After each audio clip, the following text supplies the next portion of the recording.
So these companies do bribe journalists not to publish cases involving them, okay, or some of their employees. But then sometimes if you see a guy is being cornered in the newspaper column and being accused of something, that guy probably hasn't paid. So these companies do bribe journalists not to publish cases involving them, okay, or some of their employees. But then sometimes if you see a guy is being cornered in the newspaper column and being accused of something, that guy probably hasn't paid. Took myself to Parliament on a number of days when I was off duty just to listen.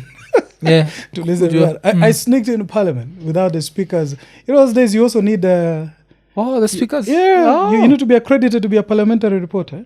But would take advantage of when colleagues were going in with a media card, would go in and stuff. But I didn't like the way politicians would make allegations on the floor of Parliament, but they wouldn't repeat it outside there. Parents now are telling their young children, go and fight for your future. Go and fight for your children's future. We are in this country now with a public debt of almost how much? 3 trillion. Yes. How are we going to service that?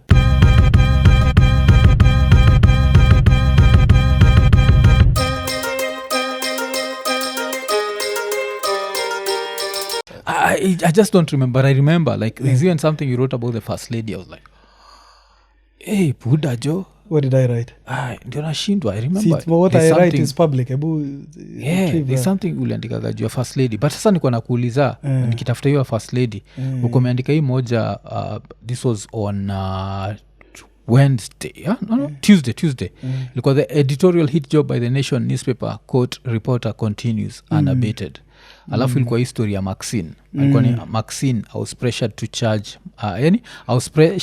Maxine with murder.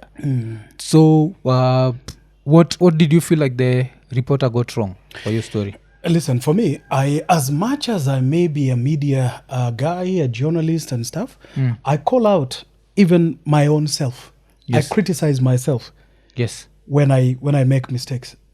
I am always the first critic of my own self.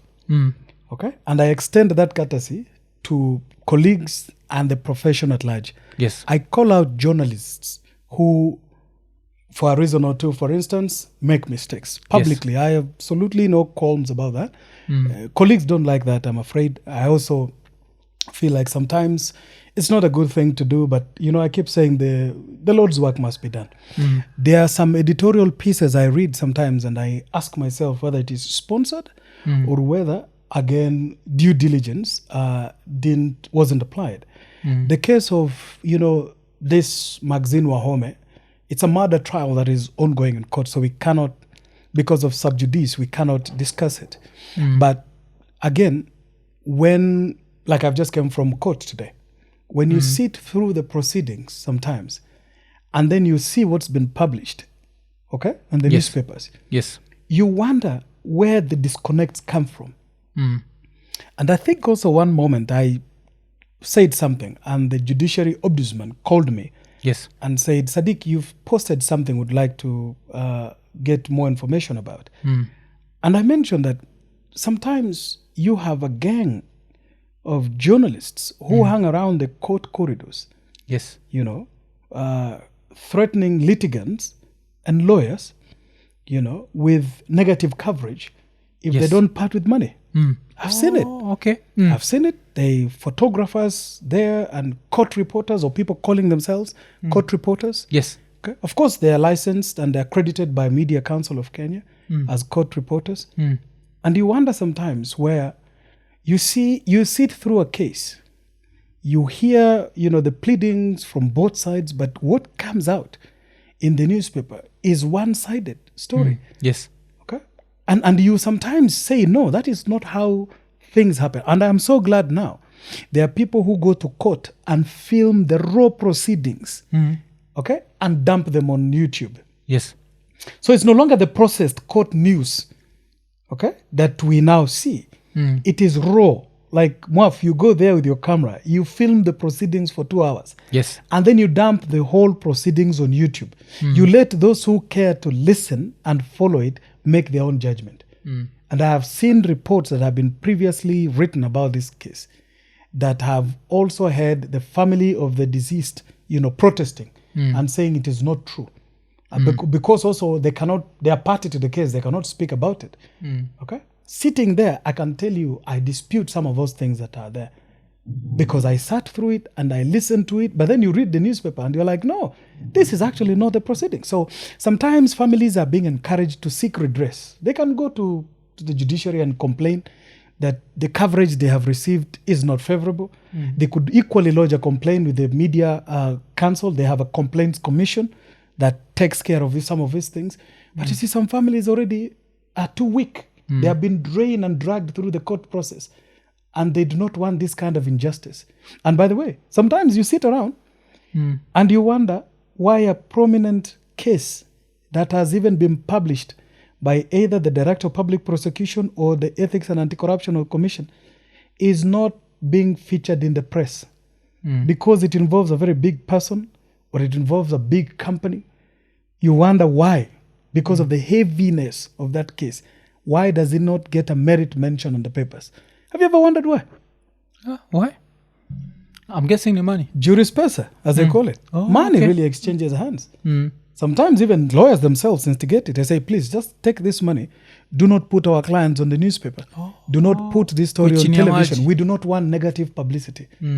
This could be a company whose reputation at the stock exchange could be affected, whose officials could be, whose shares could also be affected, and nobody wants negative publicity. Do you know how many cases involve Safaricom, I'll tell you, that never see the light of the day? How many? So many. All right? And I'm so glad that my good friend and lawyer, Ian Mutiso, took a case involving one of the Gen Zs to court. And in that case, we learned that Safaricom did provide locations of anti-government protesters without court order. That thing it's in public domain. So we're not sitting here to discuss anything that is not there. So that is just one issue. So these companies do bribe journalists not to publish cases involving them, okay, or some of their employees. But then sometimes if you see a guy is being cornered in the newspaper column and being accused of something, that guy probably hasn't paid. Okay. Ama hakutosha mboga. Or it's the other side. Okay, the prosecution pushing for that case. They want some bit of limelight or media, coverage. I keep telling people this is going to change. This is going to change, Muff. The same way you are changing the media landscape through what you're doing here. Yes. Providing alternative voice. As long as you're accredited by the Media Council of Kenya, invest in cameras like this and recorders and still go to court. Record cases that you feel deserve public attention. Okay. Dump it on YouTube. Dump it on Facebook. Dump it online. Come and create content out of it based on the actuality of what really transpired from both sides of the argument in court. These guys in court, their days are numbered. Okay. So now, umetoka kuniuliza swali ngumu kabisa. So I've been following you. And there's a post that I remember you posted. Which one? And I was like, umse ameamua ni abduction ndio ana miss. Hebu nione hiyo. Ama kichwa yake ni mbaya. Ya macho. So ilikuwa ni? Hebu nione ya macho. Ilikuwa ni? Usko edit vitu zako hapa. Ilikuwa ni. Hebu nione ya macho. Heavily retouched. Unaweza isome? This one? Yes. No, let me. What's nikuonyeshe? This one was posted on. So for those who want to follow, they can go on online. This one was posted on 20th of November last year. Yes. Time like this. Listen. You see. Alafu it's still public, so that's why nakwambia kichwa yako ni mbaya. Kichwa iko tu sawa brother. Kichwa yangu iko tu fiti. Can I tell you something, bro? Can I tell you something? Yes. Journalism in this country is very difficult to do. You really must do it. It's one of those professions for which I have very high regard. Yes. So high regard for. Can I read what you'd posted? Ukiendelea. Go ahead. So ulikomeandika heavily retouched and dusted. But if this is the current photo of the Kenyan First Lady, Rachel Ruto, presumably taken yesterday near State House Treasury block, then she's come a long way. Institutional memory recalls her facial marks, swollen face and eyes since December 2023. And basically what someone like me nikisoma this, it insinuates domestic violence.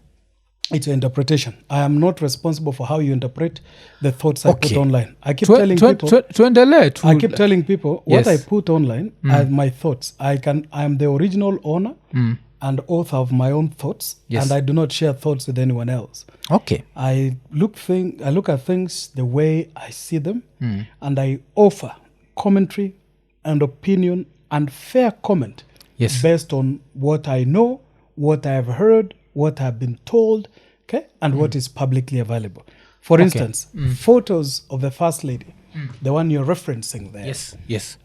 I think we are talking about a photo of her during the New Year's celebration sometime in 2023, where it was shared by State House team, media team, and it was put on the profiles of public profiles of the pages that are owned by State House. And we were wondering whether the First Lady was okay. Just by the look of things, her face was swollen. We had seen her during the Madaraka Day celebrations, and she was looking absolutely fantastic. She was looking gorgeous. The makeup and everything else was on point, and she was looking fantastic as a First Lady. But then again, the photo that came out after Christmas was a departure from what we knew. And using comparative analysis, we were saying what is happening to her. And listen, any insinuation of any form, manner, shape, or kind is an interpretation of third parties for which I have absolutely no control over. Okay. But when I see an image of you, for example, let me use this as an example. Yeah. Mof, I've known you for many years. Yeah. Really. I think you and I have grown up in this space. Yes. From the days you as an artist, doing a lot of collabos, hip-hop, music, hip-hop and stuff, changing your name from Mwafrika to Mwafrika, calling yourself a Freeman. Freeman, mtu huru. Yes. Freeman, yes. liberated. Yeah. Mwaf, if I took a photo of you when you are at Ghetto Radio, for instance, when you're an artist, and I look at those articles that were published about you by Pulse and so many other things from 2013, 2012, you had a different hairstyle. Wewe ulikuwa mras. Yeah, kuna time ilikuwa mrasta, kuna time ilikuwa na afro ilikuwa kubwa. Sasa saizi hauna. Nikichukua hiyo picha yako niseme ras ni aje? Bado utaitika tu ras. Juu uko na hiyo orientation ya rasta. Juu ile time ulikuwa artist. Si ndio? Nikichukua hii picha yako saizi hapa, nikuangalia hivi, hata vile nilikuja kunipokea hapo, hey bro, ni wewe? Ama ni mse mwingine? Nikiangalia hiyo na niangalie hii, bado yote ni yako. Bado wewe ni wewe. Na bado wewe ni wewe. So nikiangalia picha yako ya tene, hata nyumepiga tuseme, watatu tuseme mbali. Nikiangalia picha yako nyumepiga January hii mwaka. Alafu nione hii picha hapa. Brother, labda utakuwa umeongeza weight, ama labda umekata weight kidogo. Facial mass huku imepotea kidogo, labda ume-add weight. Nauliza Mwaf, ni nini? Kuliendaje hapa? Na hii hapa. So, because as a journalist, I have that privilege to pass opinions and to write commentary. I will ask, what happened to you then and now? And it takes special significance because she's not just anyone. She's the First Lady of Kenya. Her life is a matter of public interest to us and the member of the public. If today she is not okay, like we saw the case of former First Lady Lucy Kibaki when she was hospitalized and taken to London, and we knew she was not okay, we're going to say it. Okay? And sometimes, believe you me, it is us, other people, who speak on behalf of the First Lady. The First Lady may not speak for herself. You understand that? It is other people who may speak about her. People could be worried about her. The way we're worried about the president, for instance, and the way we may be worried about the health of Raila Odinga. So you find that family members may not speak about her, but we, by virtue of being journalists, based on observation and based on the profession that is called journalism, we will write opinions about her. When she dresses the way she dresses, fashion journalists will write about her outfit. If they don't like it, they will say it. If they don't like her makeup, people will write about it. They are lifestyle journalists who will write about that. Today, if the president of Kenya comes around and dons a watch worth 300,000 shillings, we will take note of that and write about it. And by the way, the president has also spoken about his own health in terms of weight management. The other day was in State House with a media roundtable, and he spoke about the sudden reduction of his body mass. He said during the campaigns he was very busy. He didn't even have time to go to the gym and work out, so that's why he was piling in the pounds. But after that, he shed the weight and is now okay.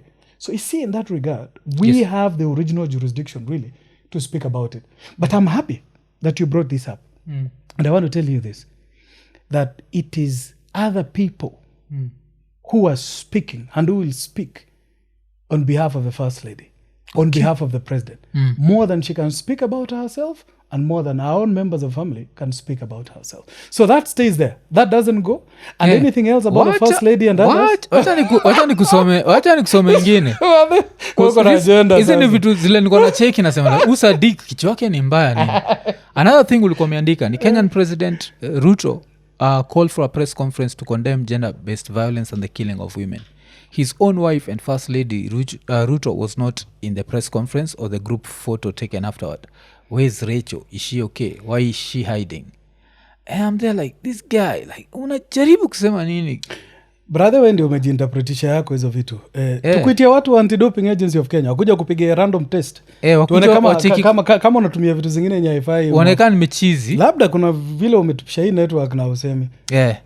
But tunaona the story, in fact this month ni month ya kusukumana na hizo vitu za kupambana na GBV. Si ndio unajua? Yes. This week, in fact this past week watu wamekuwa celebrate.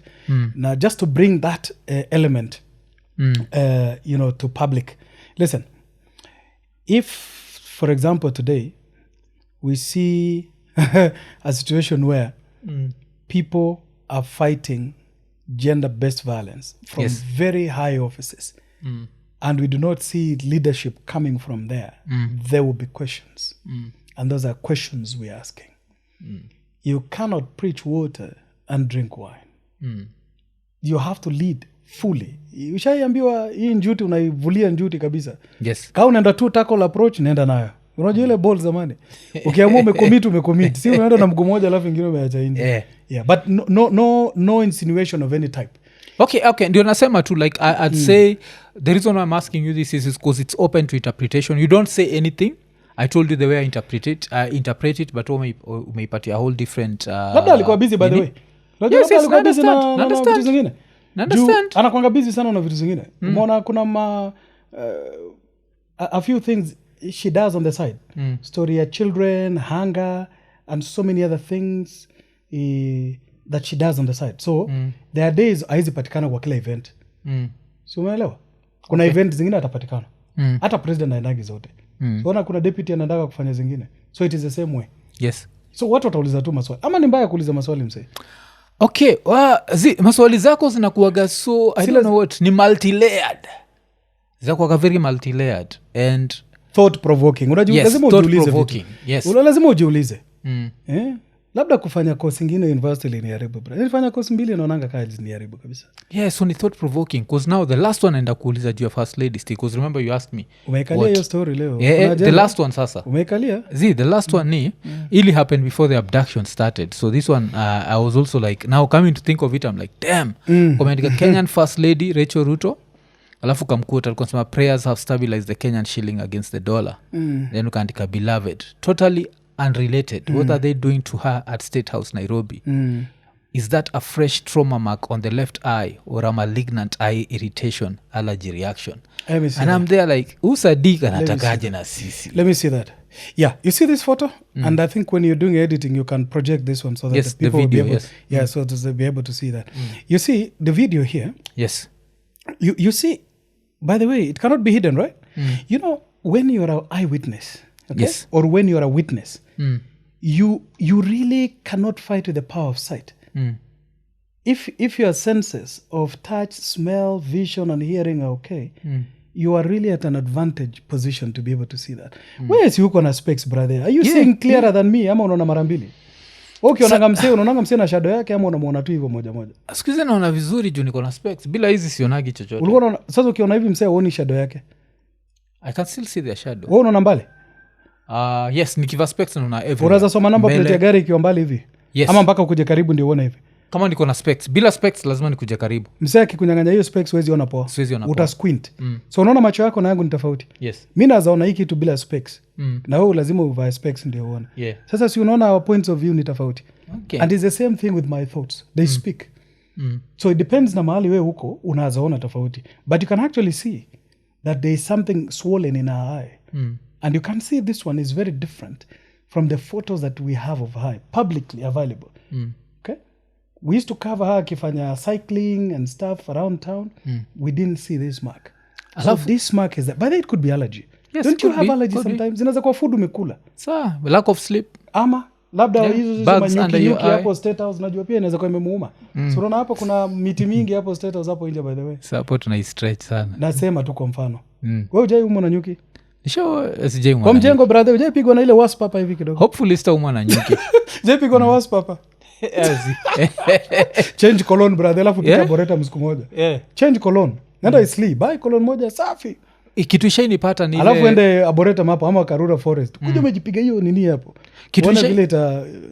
kitu ishaipatwa nayo ni Nairobi fly that thing is bad bana ile ni umaki kidogo hivi alafu haikuniumia Nairobi iliuma nikiwa Arusha alafu where was it was a part of me and it's so small so the next minute is you're itching then unapata kidonda kikubwa alafu sasa kikupanda hapa kwa uso unaona vile na itch so unaona vitu kama hii inaweza kuwa ni allergy reaction inaweza kuwa ni food inaweza kuwa ni perfume umetumia nini and stuff by the way wewe hujaipata allergy wewe kaa tu fit wewe msee mwenye yako na allergy inaweza kuwa ni akipata perfume ya msee mahali kidogo ama apite mahali asikie akule tu food kidogo wewe unaona mtu ameenda amekula mahali food akakuchukua kwa function ya wedding within an hour jamaa ameanza kufura ameanza kufura huku unazikiria amepigwa sasa si unaona yeye nimeuliza maswali ni nini kumeendelea sawa so, kuna maswali mengine unataka kuuliza ya first lady basi mimi hata nimekaa ndio spokesperson wake kushinda nimetosheka tu ile mimi ndio nakaa spokesperson wake kushinda hata ule mzee amekuwa employed hapo unajua Jumi ujali maslahi yake brothers kushow #freeSS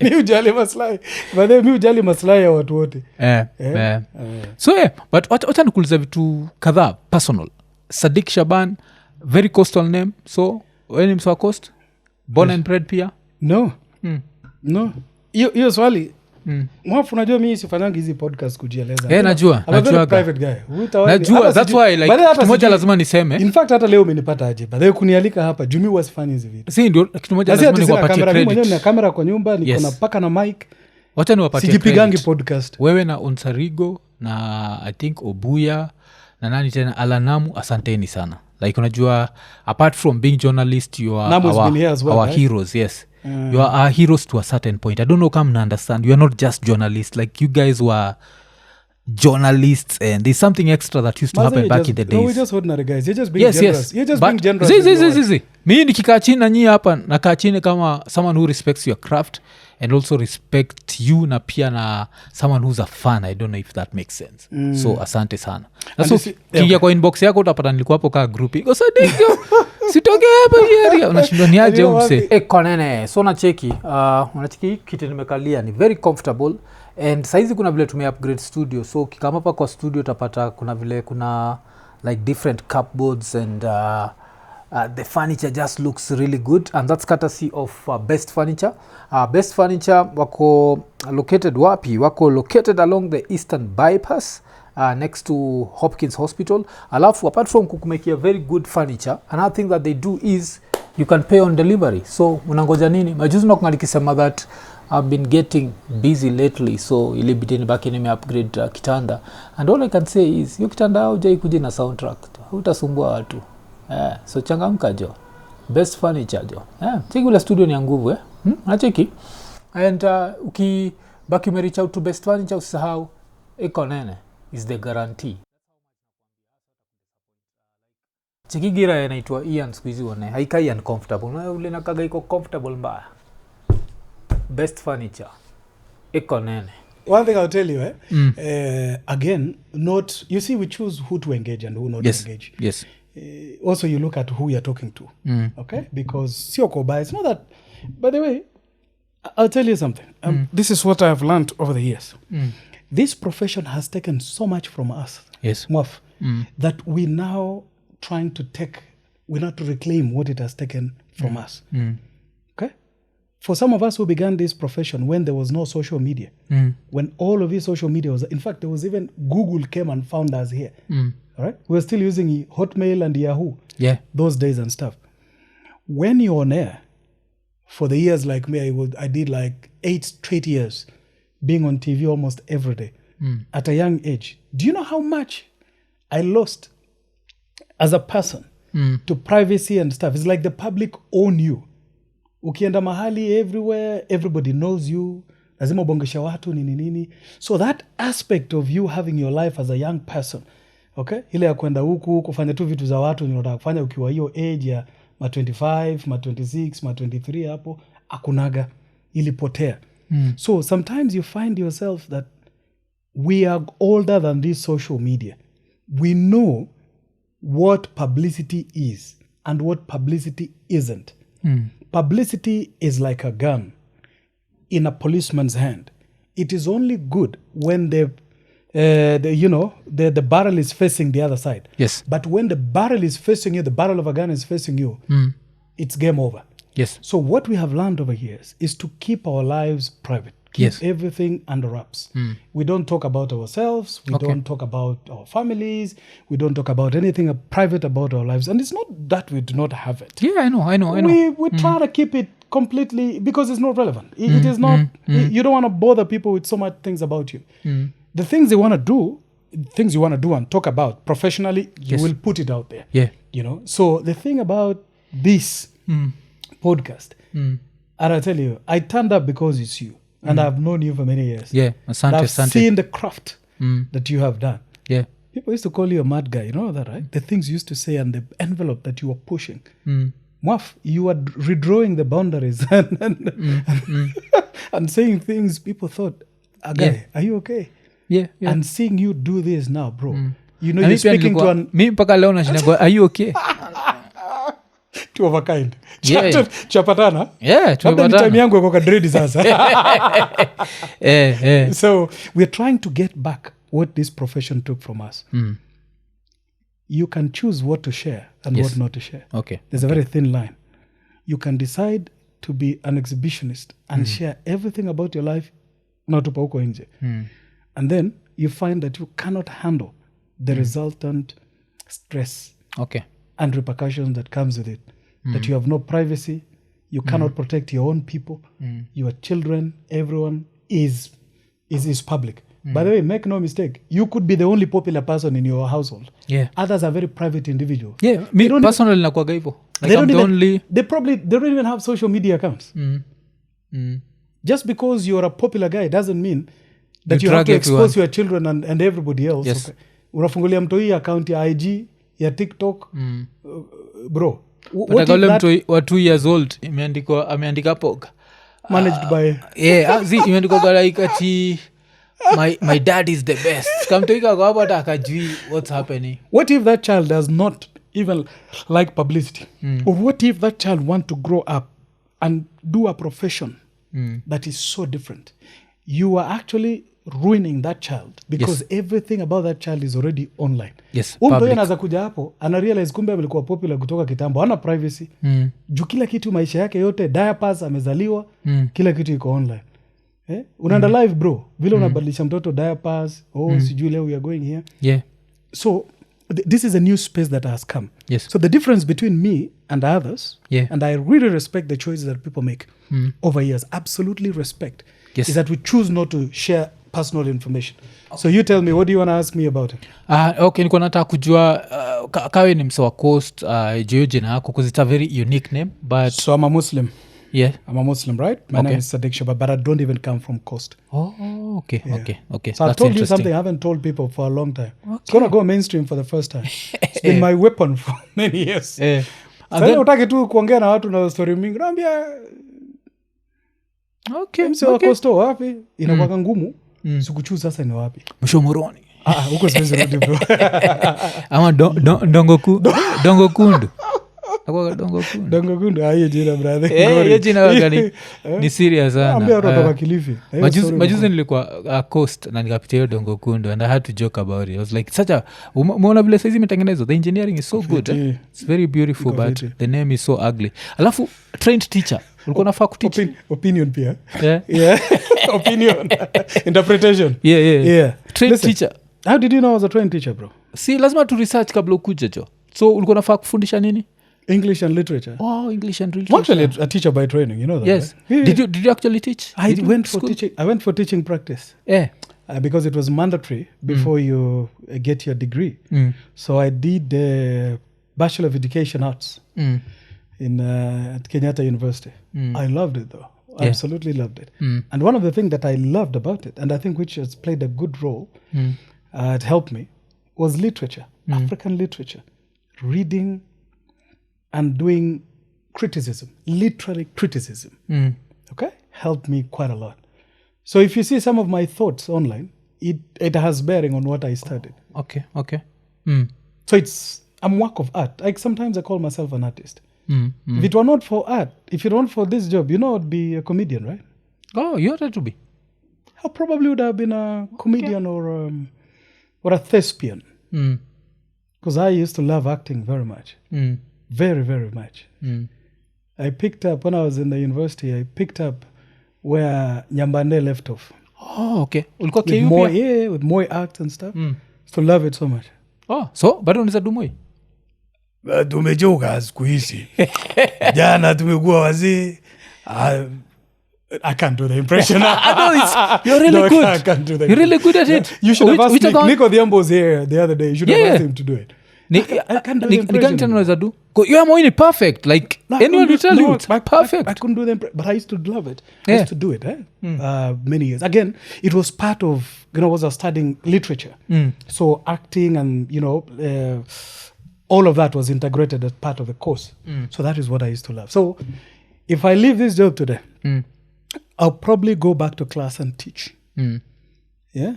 Okay. I'll probably go back to class and teach. I hope you used to enjoy it. I hope I'm not too old for TSC to give me a employment.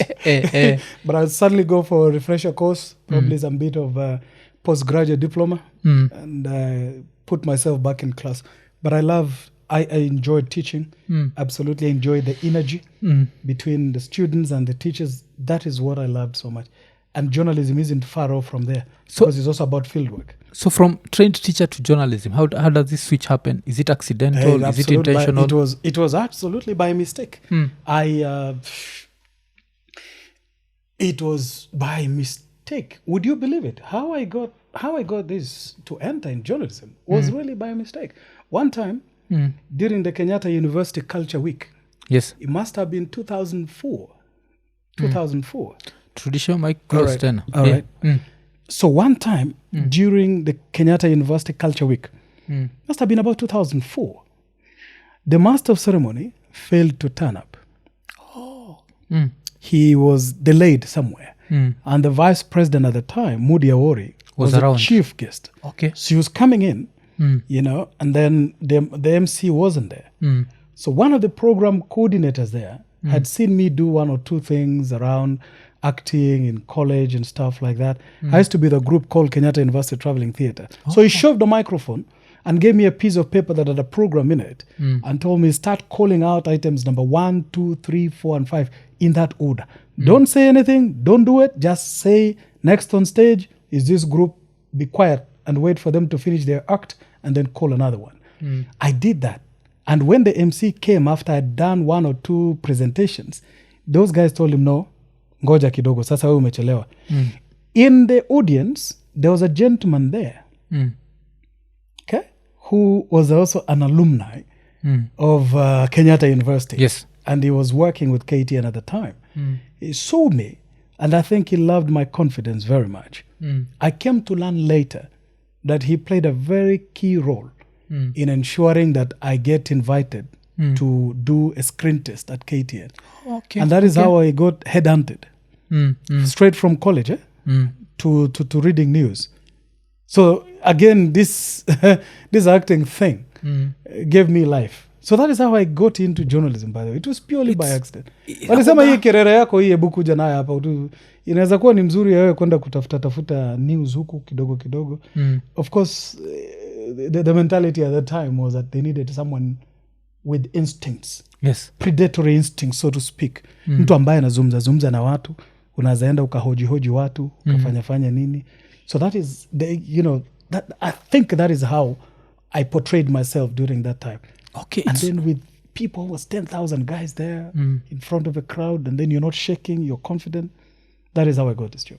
Damn, it's so interesting. Alafu inakuwaga, it's so interesting that for a lot of people these things happen by accident. Because pia mimi nishaipatanaga story, ilikuwa accident.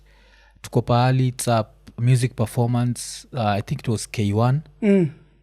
Those Fred Afune of Royal Media, I don't know if you know him. Yeah, I know him.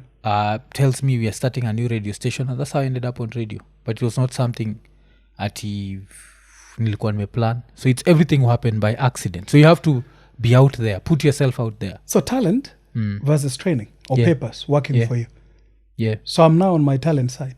Haven't even used the papers, bro. I haven't gone back to class for 20 years. Oh, okay. So maybe I should quit this job while I'm still on a high and stop being a journalist and go and be a teacher. I hope I'm not too late, bro. But it's never too late, man. Oh, yeah? It's never too late. Okay. So alafu ukaishi KTN 2005 to 2013, eh? Yeah, I was there for 8 years. I did sports and some bit of news as well. One thing I didn't like too much was politics. I didn't like politics and the dishonesty of politicians. I am conflicted individual in a way. I have always imagined that the way the politicians are portrayed themselves and stuff, I have always stayed away from politicians per se. I had a chance to try and switch between being a sports guy and doing politics. I even took myself to parliament on a number of days when I was off duty just to listen. Yeah. To listen to that. I sneaked into parliament without the speakers. Those days you also need the speakers. Yeah. You need to be accredited to be a parliamentary reporter. But would take advantage of when colleagues were going in with the media card, would go in and stuff. But I didn't like the way politicians would make allegations on the floor of parliament, but they wouldn't repeat it outside there using parliamentary privileges. So I didn't like that dishonesty so much. But I chose to do sports because I came to love sports and sportsmen became my friends. And that is how I became a sports guy for 8 years. Okay. I left after doing the 2013 general elections in Western region. Yeah. So 8 years in KTN. Yeah, okay. Alafu nini, ukicompare hizo mbili, motorsport, journalism versus breaking news, kuna tofauti? Because ile motorsport ni more of adrenaline. This person is going to win. Then on the other side, it's actually two disciplines, so to speak, because current affairs is continuous. It's docket news. Every day there's breaking news or the docket stories. You go for press conference, whatnot. It sometimes gets so boring, because it's on docket. You go to parliament, you get invitations. So and so is announcing their half-year results. You're going to speak to so and so. It's usually very tedious, nothing new. But sports is dynamic. You go. Pigisha Gor Mahia huko na FC Leopards, that derby itself. You start feeling it in your vein, bro. Yeah. You feel the injection. Ingwe akicheza na Gor Mahia hapa, like hii derby yenye nakuja hapa. You start seeing, by the time you're done with sports, you feel like you are high on something. Oh, okay. So I enjoyed it. I worked with people who are on the desk, for many years. But I've always preferred to do sports because of also sports is not scripted. You are the author of what you see. Because if you go for a football game, you see, you hear, and you write what you see. Sometimes, in these other ones, I may not want to say, but business, you could actually have a script written by another person. Okay, you have so much interference, for example, in business because of PR companies who push a certain script, a certain narrative. They can go and record a CEO of a certain company and tell you, air it. But for me, I have to go and speak to the fans. Yes. Okay. Yeah. So I love sports, bro.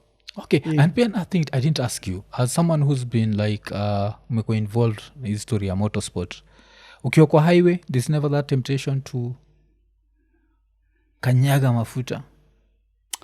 So I'll tell you one thing that directly affected me.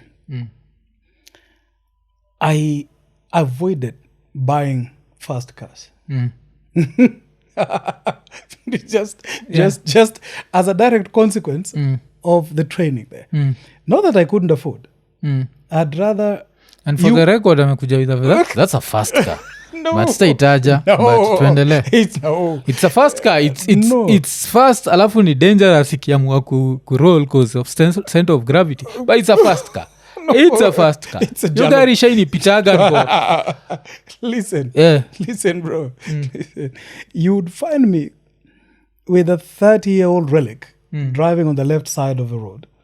Okay? That would be me. I wouldn't buy your typical Subaru or Volkswagen, for instance. Or if I were to buy, I'll buy the lower specs. Okay. The one that has no natural aspirated. You know, the one that doesn't have turbo and stuff. Not because I don't like speed. But you realize that there's just so much happening on the roads nowadays. The roads are becoming dangerous for a lot of people. Yeah. So you cannot bring that recklessness, okay, into the road. Yeah. And I mentioned to you that rally drivers are trained to drive safely and defensively. Yes. So what people may call reckless is what I call defensive. Defensive driving. There is very clear difference. So sometimes you may want to overtake or go faster, but because unahepa ile msongamano kwa barabara. Yes. That's it. Msaki kupata huko mbele naona, jamaa aliyenipita huko mbio lakini nakupata huko sasa ndio unaenda polepole, unasikia rumba, unasikia muziki yako polepole. So that is the mentality is different. Yes. Hawezi kutupata tunakimbizana hapa Nairobi Expressway, bro. Ama sijui Southern Bypass, ama Northern Bypass. You know? No, huwezi kutupata hapo. And I can bet there isn't a single guy I know who is among the rally fraternity who is reckless. Who does? Okay. I have really, really known that some of my friends are actually very good. In fact, you'll be surprised that the people who have rally cars, okay, the other guy is running salvage business. Easy makina tow truck and stuff. Because if you become reckless, you're going to give him job. So piga sherehe, piga taino, piga speed. Ule jamaa wa rally car ndio akona ile flatbed, yeye ndio ana own ma flatbed hita hao. Yeye ndio atakuja kukutoa kwa mtaro. Okay. Unapata hako na kagari kingine kadogo ka Toyota Corolla kale ka Starlet ka 1.6 ama 1.3. Kagari kadogo tu kametulia, haina speed wala nini. Discipline, bro. And I think that is what we need. Because kitu moja ile umetoka kusema, I'm not a car person, yes. I'm a TV person. I think in life will also everyone has their weaknesses. So That's I'm more of a consumer gadgets person. So headphones, tech and stuff. Yes. But if you come to magari si understandigi. Turbo, what is it about? Because I'll be the sort of person who watu nipatie gari na iko na turbo, whatever, turbocharged, I'll still use it normally. I won't do squaggy. I'm never fascinated by speed. Or I love the experience of a car. Like, does the music sound good? I love the scenery. I'll just drive. Situational awareness. Yes. Nda drive vizuri kabisa. Nikifika pali, the road is clear, neza kanyaga, neza put, inaitwanga the what to the metal to the pedal. Yes. Metal to the pedal. But when the road is very clear and I feel like I'm not putting anyone in danger. That's right. And as soon as nimefika pali, nikifeel nini, I'll slow down. Neza kwa, unza nipata nikidrive a very fast car, nimepitwa na mtu iko kwa VITS and I don't care. Yeah. Because just enjoy, I'll enjoy just being safe. So hii turbo maanisha nini? Like kwa watu kaa sisi wale watu understand. So you have, I think it's a kind of engine configuration that you have naturally they call it natural aspirated engines and turbocharged engines. Simply put, you have one engine that has no performance specs, does not have extra power that comes with a car. These turbocharged machines have more power boost. Okay, they are faster. They are faster. Most of the engines could be up to 2 liter, but very powerful.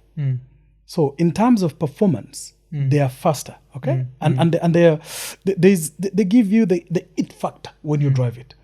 Make no mistake, it's a fast car, bro. Okay, and that is how it's made. Now, these other kawaida, they're just simple engines, 1.5, 1.6, probably 1.8. Okay. Those ones don't come with that injection of extra power. So you find that most of the cars nowadays, certain models, even diesel, they are bi-turbo, okay? They come with diesel turbo. So diesel, it's a mafuta haichomi haraka. Yeah. Lakini ukiwa na turbo, mafuta inaenda. Well, it gives you more power in terms of inachoma haraka. The injection, it has injectors in it. Okay? So it injects mafuta faster because diesel, unajua diesel, hizi matatu vile zimeenda hapo zimetoa moshi saa zingine ni zile za diesel. Diesel is a production fuel. So for you to make it, combustion ikuwe faster kama petrol, so sometimes they put turbo machines, turbo chargers in it. So you have a situation where, for instance, you find a person who loves speed but is disciplined. Like for example yourself, mimi hata nazaendesha gari kuna turbo, but you won't find me boosting it. Yeah. Okay? And some cars have one turbo, others have two turbo. Okay? So if you're a reckless guy, by the way, watu watajua huyu jamaa ako excited na speed. Unaweza kaa kwa barabara unaweza fikiri sijui ndio uko na speed. Upatane jamaa ako na gari iko na turbo 2. Okay? Engine iko tu fiti kubwa. Twin turbo. Ujaribu kumfanya hiyo upuzi yako hiyo kwa barabara utawahi muona. But that is not why he bought the car. He knows he wants that power when he wants it. Okay? Especially because overtaking. Overtaking you need it ndio. Uondokee hiyo nini kwa barabara, that's it. Mimi, you won't find me driving over 80 kilometers kwa barabara. My max speed is that. Mi sionangi haja ya speed, brother. Hata mimi like a lot of kanaenda Ocha, kuzocha ni Kisumu. Normally I tell myself I'll take 6 to 8 hours. With breaks in between. Haraka. Nitafika Nakuru ni stop. Fika hapo Naro kuingia kwa hiyo petrol station hapo. Niingia hapo ni whatever. Alafu mostly kitu nisha notice na people. Someone will atanipita aki over speed. Afu niende mbele kidogo nimpate amekwama kwa pale. So you see the 2 minutes. Yes, the 2 minutes I will save. Akirisk life yake make no difference. I know. It's the same thing we find with private bikers. I got a lot of some of my friends and I'm like, you guys, whatever you're doing is not nice. Yeah. They are very nice bikers. Bikes, performance bikes. Bro, private bikers. Fantastic. Mse anatoka Eldoret mpaka Nairobi. I saw another guy the other day. He was telling me it took 3 hours. 2.5 hours. 2 hours 45 minutes. Do you know Eldoret mpaka Nairobi? That's someone risking other Do you know the lives. average? Do you know the average speed he has to be doing on that road for him to get here in 3 hours? Bro, squeezy kutoka Nairobi mpaka Nakuru itself, magari ni mengi kwa barabara. You're likely to spend even 3.5 hours. Fika tu Nakuru. Ukipata zile road imeshikana hivi kama endman sasa sahi. Unajua ni ngumu. So, discipline is number 1. And I am also I'm a self-appointed road safety advocate. I keep speaking about road safety because I've lost friends to road accidents. Okay? We have seen people coming from rally events. Wanajaribu kushindana na rally cars, brother. Mtu hajaifika home. We've seen people at the National Spinal Cord Injury hapa Kilimani. Guys who are racing on public roads. Jamaa kuna paralysis kutoka hapa. Hata i drive tena. Akona do lakini yana iko tu sawa. Sinakwambia like spinal injury. So cause kila mtu sema like if you're able to afford these really expensive cars, yes? One of the things that this should come with is you already have a powerful machine. We know. Hata nikikupita na gari yangu slow. Toka mapema, brother. Yes. Toka mapema. Yeah. And you see the thing is the danger with that is that you may do everything right on the road. But ule reckless guy anakuja from nowhere na anakugonga. Yeah. Leisurely Sunday drive could turn tragic because jamaa wa machine amekimbizana hapo Eastern Bypass ama amekimbizana hapo Southern Bypass. Yes. So tukae tu na hizo. In fact saizi ukiona ile magari inachukuliwa sana na iko na doo mzuri. Hizi za tene yenye hakuna mtu anataka. Yeah. I think hii story niko na bonga ilikuwa uboy. Kuna uboy anajitaga Turbo Diesel. I don't know if you know him. He's the one who was saying he'd written something close to the fact that a lot of Kenyans crash these powerful machines because when they buy them, they decide to test them and then they find out very fast that hajui ile gari walikuwa na handle because you'll find you're doing speeds that if you're not professional enough.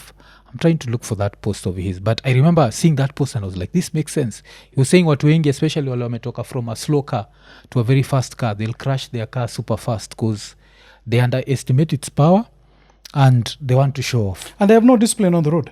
Yes, they want to Guys show have off. no discipline on the road, because when you have more money than sense. Yes. You have more money than sense. You have a powerful machine, but it doesn't come with requisite mentality Yes. to drive that car safely. You will Yeah. you will wreck.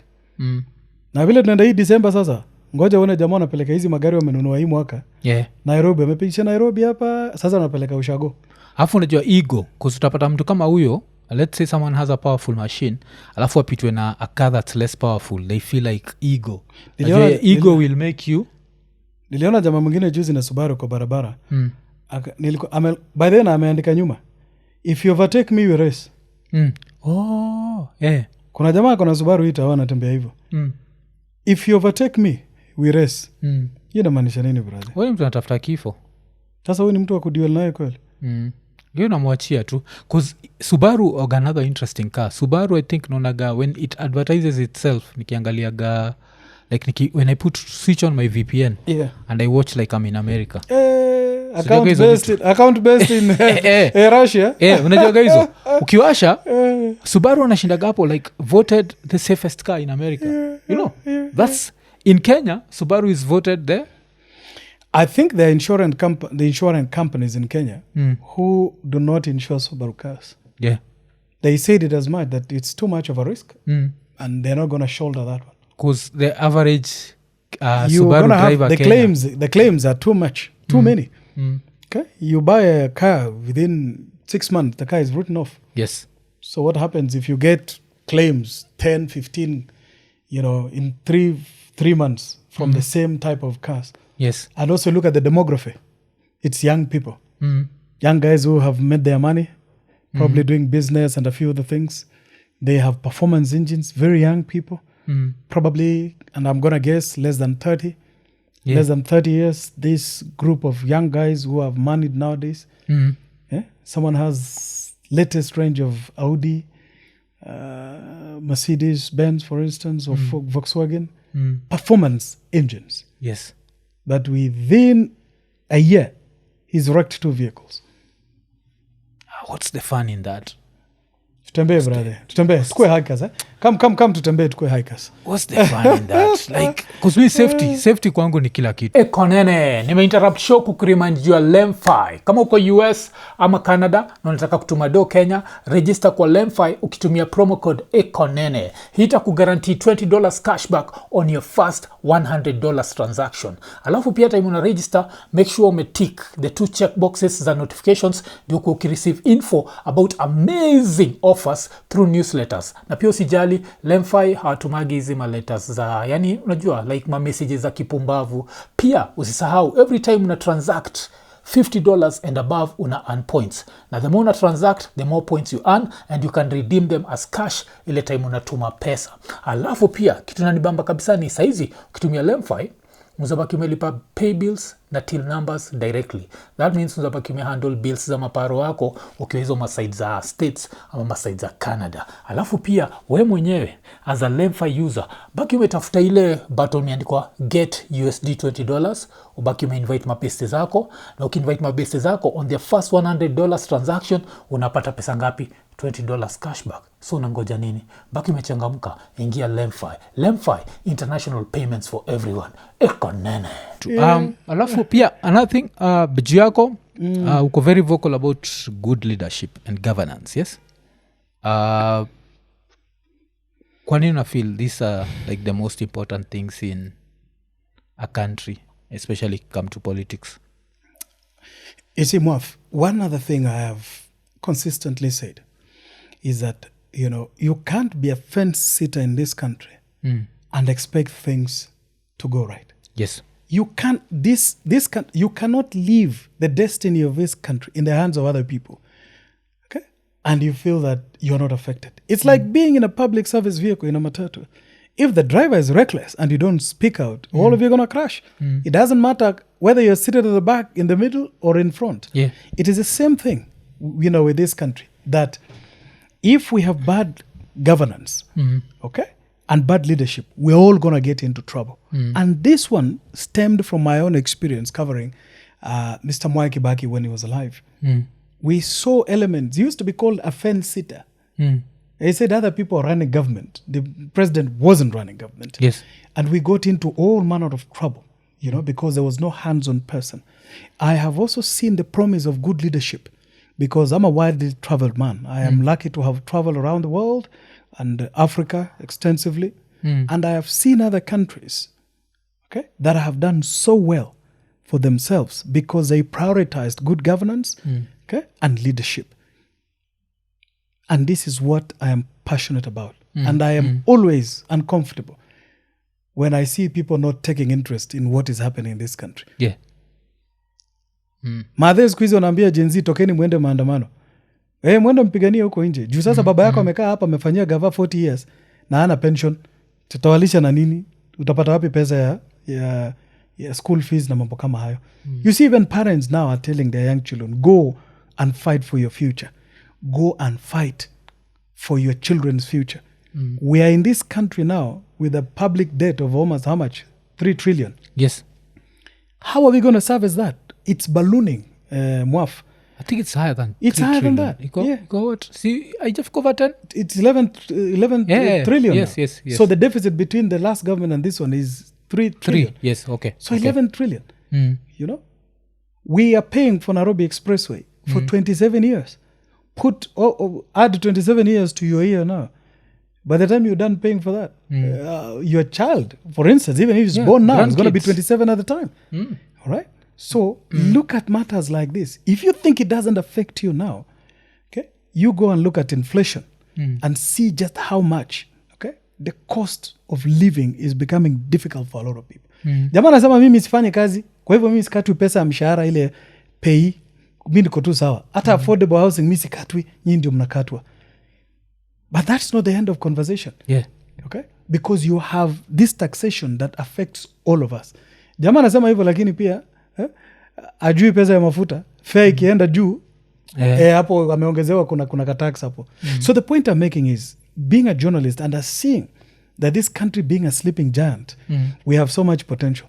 Of course, I don't share that we want to be like Singapore and so many other unrealistic things that I see people talking about. But I know in our own way, in our own journey, we can be greater. We don't need to compare ourselves with any other person. And by the way, if anybody wants any comparison, we don't need to go to Asia. There are countries in Africa that are doing very well. South Africa. Have you been to Morocco, bro? Have you been to Morocco? You chew your passport, bro. Funny enough, wife alikuwa ananiambia jo Morocco na pia Namibia. Apparently Namibia is very small. I have not been to Namibia, but the stories you hear. Yeah, it's so small, but yet so organized. Of course, we are different, okay? We're different governance and so many other things. Democracy or lack of it in these kind of countries.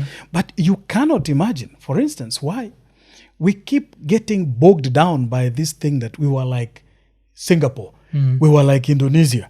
We were like Thailand 50 years ago. Yeah, it's bullshit. Stories are jaba too easy. Za kutukongota hapa hivi. Why are we not living that Singapore now? Why are we not being like Singapore? Okay? And it starts with kufight vitu kama corruption. Najua. Yeah, but still, of course, unakuwaga very active on X, yes? So una navigate aje your thin line between reporter na political pundit. Unajua, it's like a funny one. Kuna watu watakuwa like, Saddique ashachukua side yake, umse he's no longer objective. So unachukua gaje? Bro, kuna mtu ashaniambia toka tu newsroom kuja ukue activist kaa sisi. Niambia ati you're a newsroom activist. Wewe toka tu. Unajificha huko ndani, wewe kuja tu kue kaa sisi. Alikuwa ameniambia siku ya maandamano ati wewe wacha hii kamera, pea huyu mse mwingine, vuka pande hii tutupe mawe na wewe. Jisioni tofauti yako. Hatunaandamananga kwa Twitter. Okay? So the thing is, I got to a point in my career and in my life, particularly in my life, and I said, number one, I'm a Kenyan before I'm anything else. I'm a journalist today. Tomorrow I could be a lawyer. The other day I could be a teacher. I could change career and become anything I want. But does not negate, it will not take away the fact that I'm Kenyan number one. So whether you're a doctor, whether you're a lawyer, whether you're a teacher, whether you're a pilot, you're a Kenyan first. And you see one thing online, unlike other people who are hiding under pseudonyms, I don't hide. I don't have burner accounts. I have only one account for which I say everything I say. I don't hide. I know a few people have different pseudo accounts here and there. Yeah. Listen, I say this because I know, also as a journalist, I am permitted to pass opinions. Yes. I can pass opinion. People used to write opinion op-ed on the newspapers. Yes. You remember that? Yeah. And then the newspaper will say, the opinions here are expressed do not represent the position of this media house. It's solely your opinion. So that is where I am. I'm taking advantage of the fact that I'm a media guy, I'm a journalist. I'm able to write and provide my professional services to those who have employed me or to those who need it.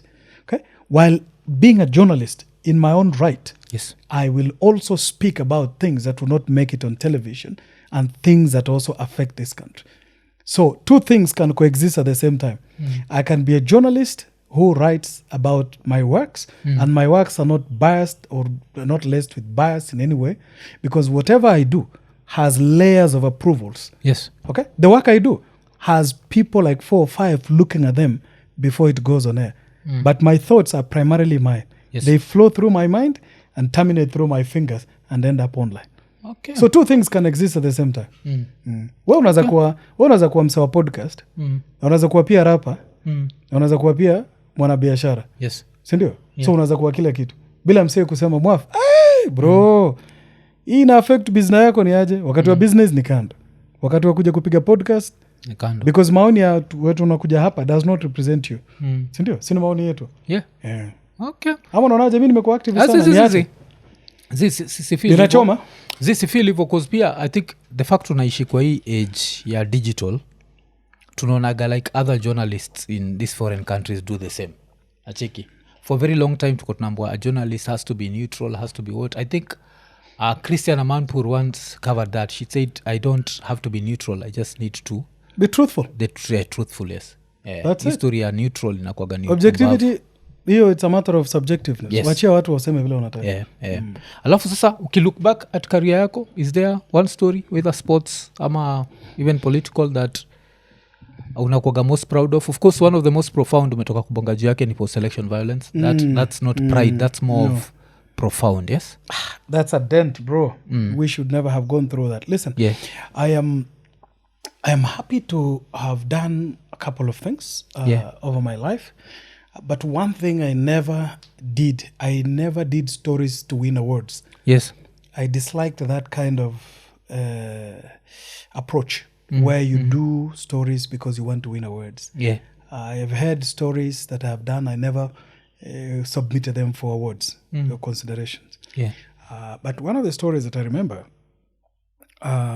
very profound, was one moment I was covering a rally event in Kajiado. And the rally car flew over a young boy. He was standing somewhere and the rally car came.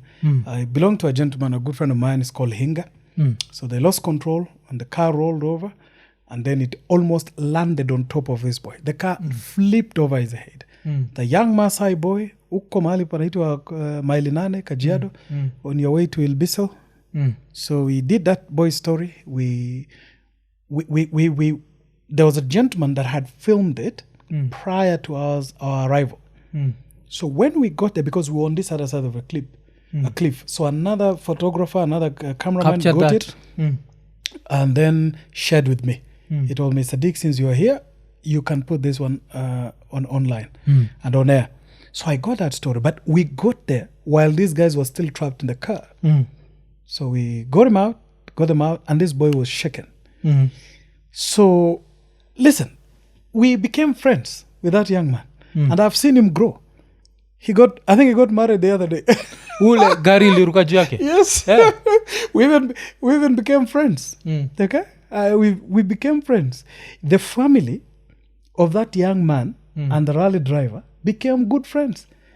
Because they say they were brought together by a near-death experience. So the families who had never known each other before became friends. And this rally driver actually schooled this boy, paid his school fees, I think from high school all the way to, from primary school all the way to high school. It's like he adopted him and made him his son. Okay, we went there one time a few years ago and they became together. Mpaka leo, they are good friends. And I see this guy is probably about 26, 27 now. No. I think he's 24, 25, sorry. Yeah. 24, 25 thereabouts, because it's been almost about 10, 15 years now. So that is a story I keep reminding myself every single day, that a story that brought all of us together, because now we became friends.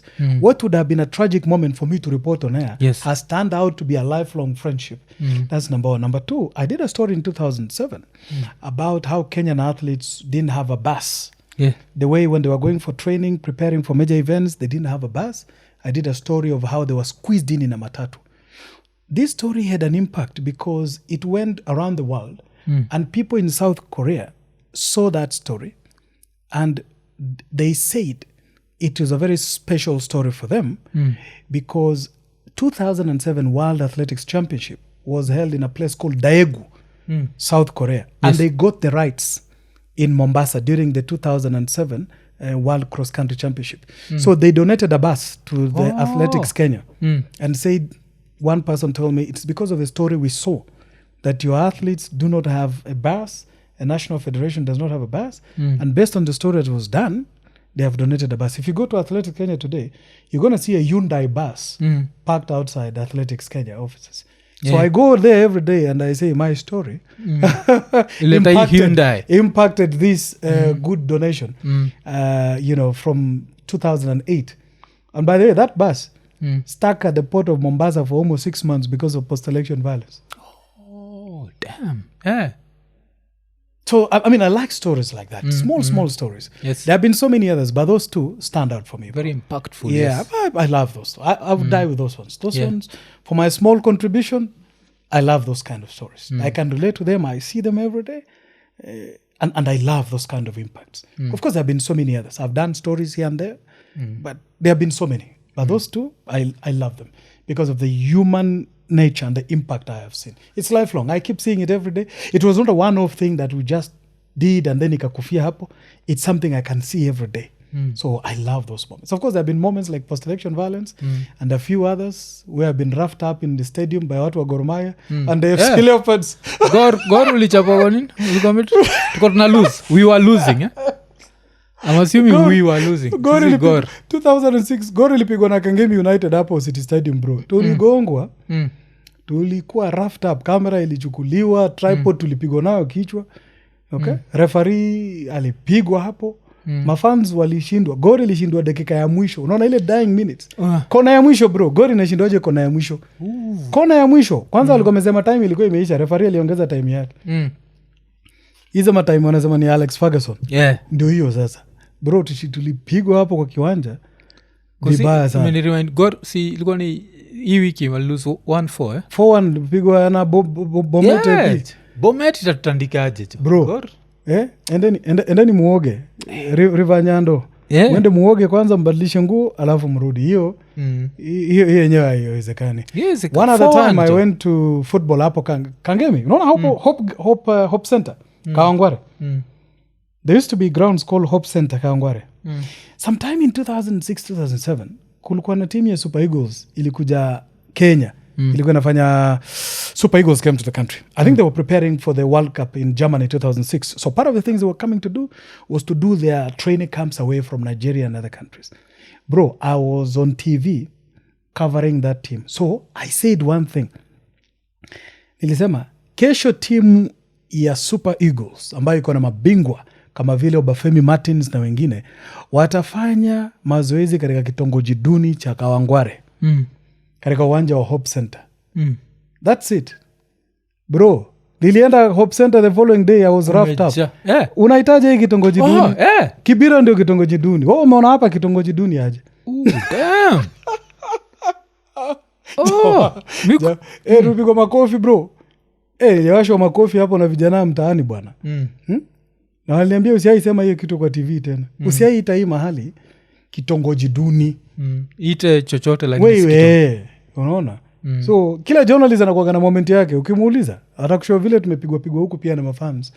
Si ati kwa sababu hatujafanya kazi, ni ile occupational hazard. Lazima unyoroshwe kidogo ndio urudishwe hapo. But haijakuwa fun, bro. Hizo moments hatutaki tena. Haikuangi poa. Unapigwa juu umefanya kazi yako, msee. Itakuwaje? Hiyo ni upuzi. Ni upumbavu. But Buddha, shukran for your time. I've really enjoyed this conversation. And alafu pia endelea kutuchanua hapo on Twitter and hopefully hatasema free SS. Wewe unaita Twitter kama mimi. Mimi naitanga Twitter. Like nani anaitwa Elon, I don't know. Alafu Elon also find akiwa mtu mwingine wa ajabu sana. So okay. All right. Mwaf, thank you so much. Saddique, asante sana. Nimeenjoy hii conversation. Looks like we have a lot to talk about, man. Yeah. Clearly tumetandika 3 hours. and I like, this is when you have people with certain mentality or certain mental likeness, you're able to have a lot of conversation. Yes, who knew even 3 hours have gone, bro? I didn't even realize it's... Yeah, it's 3 hours. It's 3 hours. Hata ndo nachiki saizi ukiona nikiflashiwa na mtu tuko nimemwambia by phone takuwa through so tupatane. I'm giving you a headache in terms of editing. I'm very happy. Me, unajua, this is what I normally love. I'd rather a podcast overruns than underruns. That's right. Ajua ile like ungekuja hapa alafu nakuuliza like so what's your name? Shaban. Like, well, how are you? Good. Like one hour answers. But I think also some of the things you can do also with this one, you can have snippets, but that you can put it on YouTube. Yeah. Other than the core program that you wanted to do, there's a lot of other these materials. Don't flush it. Just put it online. You will figure out some of the things you've spoken about here will come true. Not now. Yes. In the foreseeable future. And then guys like, Mwaf, we had this conversation in November 2025. We were imagining what kind of Kenya would it be if 1, 2, 3 things happen. And then you put it on YouTube now. Yeah. Let's Iso nini, I think we'll before they ban you anyway. Yes. we'll be there. Tutakuwa kwa hiyo line for as long as possible. When unajitengenezea line yako sasa. Tutakuwa hapo for as long as possible. But Buddha, shukran sana. Imekuwa ni episode 562, si ndio? So episode 562 kama kawaida tukisema like, subscribe, hit the notification button, tell a friend. Tukimalizia tukisema IKONINI. You will get that answer as we have agreed in the coming days. But IKONINI is a futuristic podcast that asks questions whose answers are not with us now. IKONINI.